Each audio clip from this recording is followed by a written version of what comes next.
In 1934, Weil quit her teaching job and came here to work in a factory. She wanted to find out if the nature of factory work could inspire the worker-led revolution that Marx had predicted.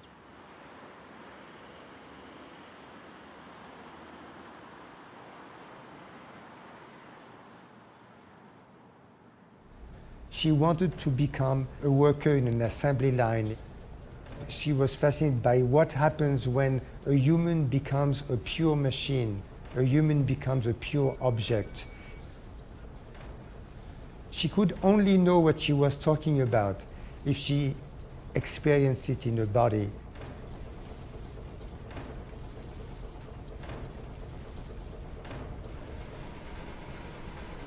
In her writings about that time, she begins with a utopian vision of factory work. Des roues qui tournent, des morsures sur le métal, des bruits qui parlent, de l'activité sérieuse, soutenue, ininterrompue de l'homme sur les choses.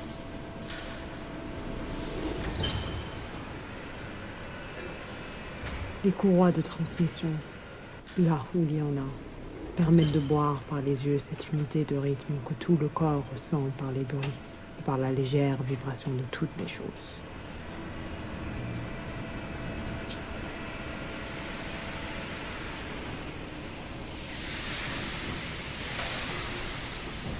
But that is not the reality that confronts her.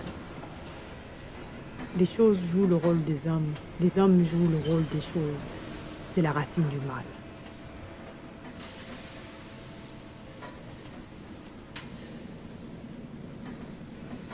Tu es là pour plier, tout subir et te taire.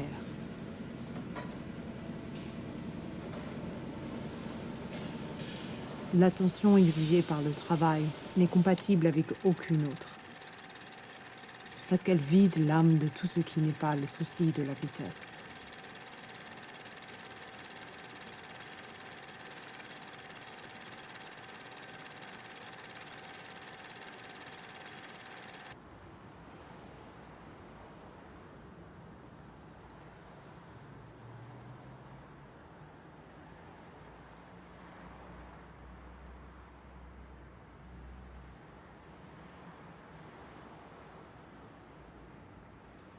Étant en usine, confondue aux yeux de tout et à mes propres yeux avec la masse anonyme,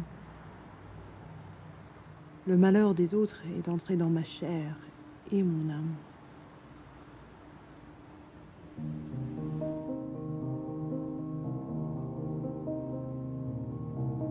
Ce que j'ai subi là m'a marqué d'une manière si durable aujourd'hui encore.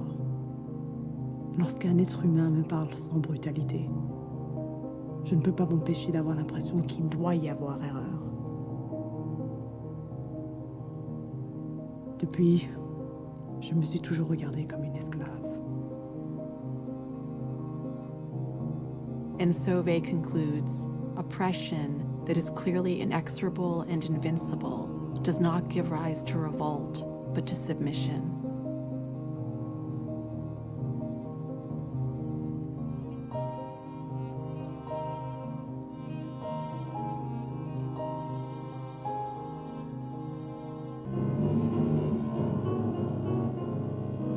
Les travailleurs doivent se préparer à prendre possession de tout l'héritage des générations antérieures. Cette prise de possession, c'est la révolution elle-même.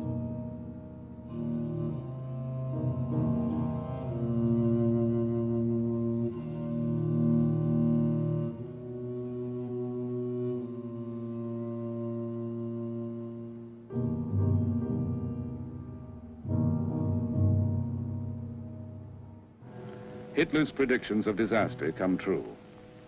Dependent on Allied loans, Germany's economy collapses when depression strikes the Western powers. And then in 1932, she went to Berlin to see for herself how the communists were faring against the Nazi Party.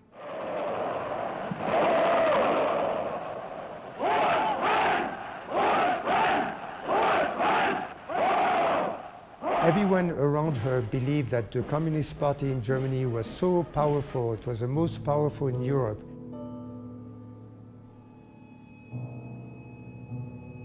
But this is what she saw. Mon impression jusqu'ici est que les ouvriers allemands sont incapables de lutter.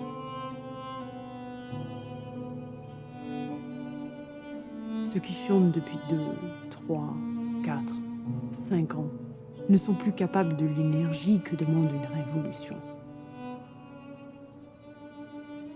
Des jeunes gens qui n'ont jamais travaillé, là des reproches de leurs parents, se tuent ou s'en vont vagabonder ou se démoralisent complètement.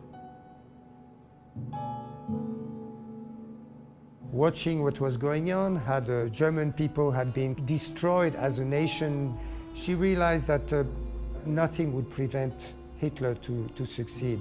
And she came back to France and wrote to this effect, and no one believed her. 1 year later, all her predictions were true. Und die Zehntausenden, die Jahr für Jahr den Gashahn aufdrehen. Hier leben!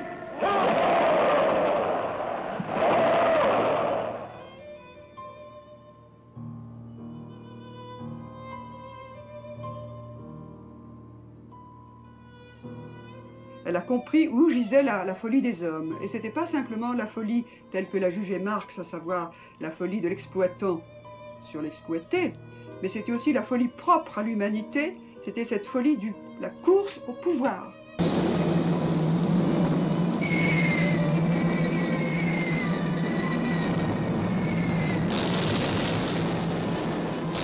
The space and the time between the two world wars were a time for preparation of war.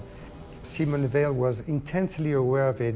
She saw the whole world rushing towards violence and evil.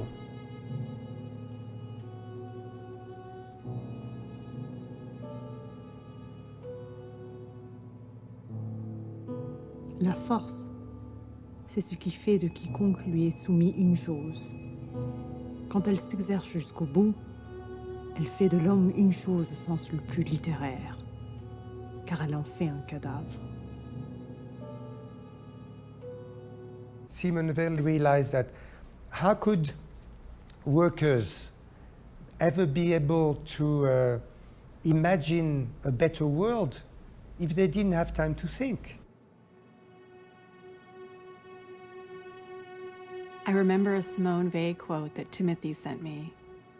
The word revolution is a word for which you kill, for which you die, for which you send the laboring masses to their death, but which does not possess any content.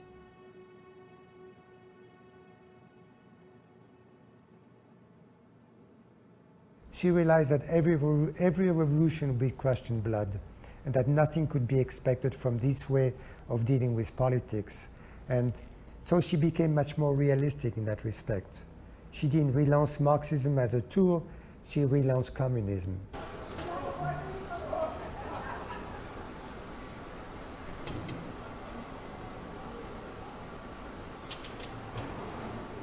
Ce n'est pas la religion, c'est la révolution qui est l'opium du peuple.